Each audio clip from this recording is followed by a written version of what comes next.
Morning guys, traveling with Kev. It's Thursday morning here in Georgetown, Penang, Malaysia. So Laurie and I have walked about a mile and a half from our hotel over here to the jetties to see all the buildings and businesses that are built on stilts because the tide comes in and out of this area. And one of the really cool things that's here on stilts is this gorgeous temple.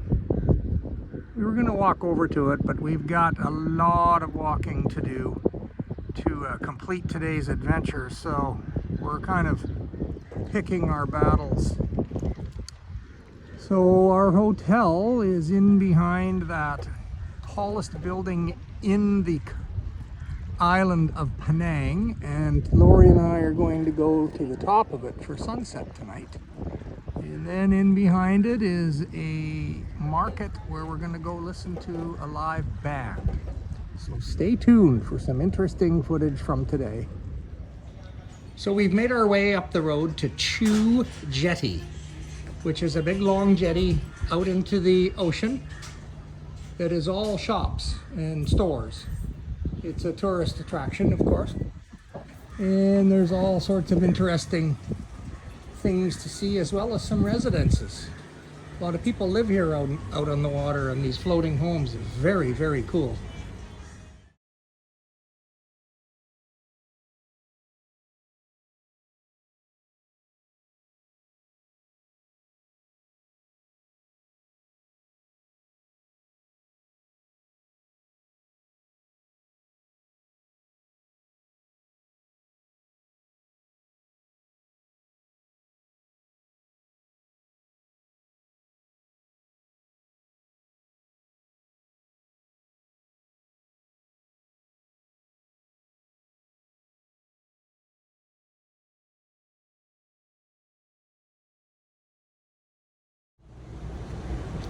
So we've walked up to the cruise ship terminal where the Royal Caribbean's Anthem of the Seas, which was, if not the first, the latest in the largest cruise ships in the world. This thing is absolutely immense.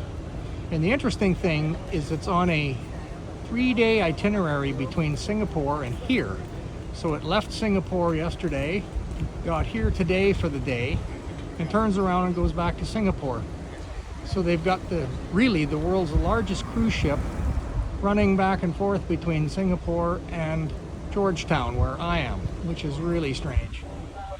Now we are going to pay to go into Fort Cornwallis.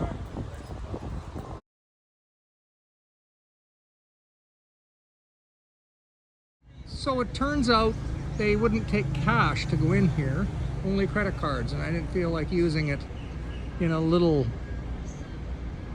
debit machine out here. So, but there is a story that I wanted to share. This place, it really reminds me of my father, because when he was a teenager, he was in the Canadian Navy, stationed with the HMCS Cornwallis, which was a destroyer back when I was way before I was born, actually.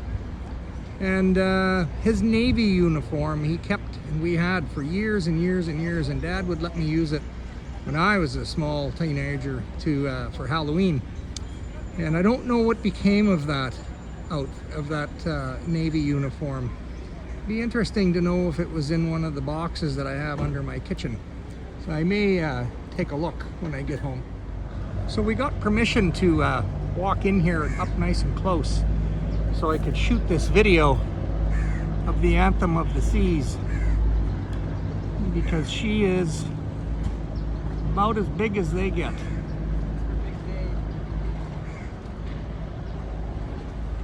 I do have aspirations to travel this ship or its sister through the Caribbean someday. I just still am very, very surprised that it's here. It's just such an unusual place for it to be running. But there's 4,825 people on it, according to the website that I just looked up. So It's a little run from Singapore to here with a lot of people. And interestingly enough, where are they? There's kind of nobody around. Laurie and I walked up the highway, saw maybe 20 cruise ship people. So it's very strange where the people dissipate to.